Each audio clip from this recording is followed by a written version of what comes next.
بسم اللہ الرحمن الرحیم۔ السلام علیکم ورحمۃ اللہ وبرکاتہ۔ معزز خواتین و حضرات، اللہ تعالیٰ قرآن کریم میں فرماتا ہے کہ وَلَا يَحِيقُ الْمَكْرُ السَّيِّئُ إِلَّا بِأَهْلِهِ، یقیناً بری تدبیر اس کے صاحب کو ہی گھیرا کرتی ہے، یعنی بری تدبیر کا وبال اس بری تدبیر کرنے والے پر ہی پڑتا ہے۔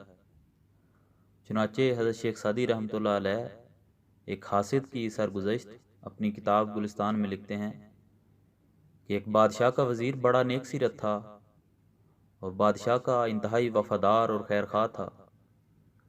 وہ ہر کام میں پہلے رضا الہی کو مد نظر رکھتا تھا اور پھر بادشاہ کے حکم کی تعمیل کو ہر چیز پر مقدم رکھتا تھا۔ بادشاہ اس کی خوبیوں کا دل سے قدردان تھا اور یہ بات وزیر کے دشمنوں کے دل میں کانٹے کی طرح کھٹکتی تھی۔ وہ ہمیشہ ایسے موقع کی طاق میں رہتے تھے کہ نیک سرشت وزیر کو بادشاہ کی نظروں سے گرا سکیں۔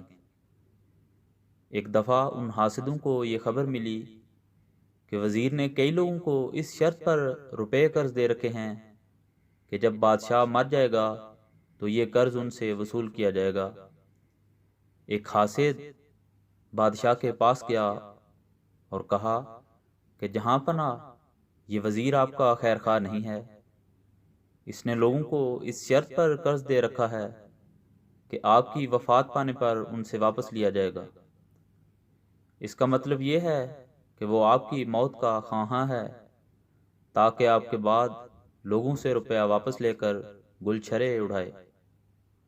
بادشاہ نے وزیر کو طلب کیا اور یہ پوچھا کہ یہ کیا معاملہ ہے؟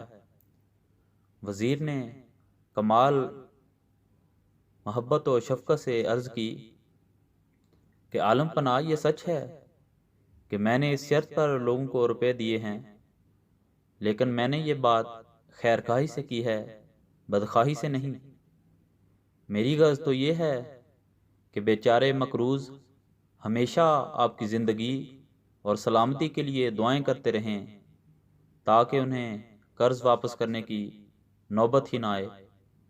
تو اس پر وہ حاسد بہت شرمندہ ہوا اور بادشاہ نے اپنے وزیر کو مزید انعام و اکرام سے نوازا۔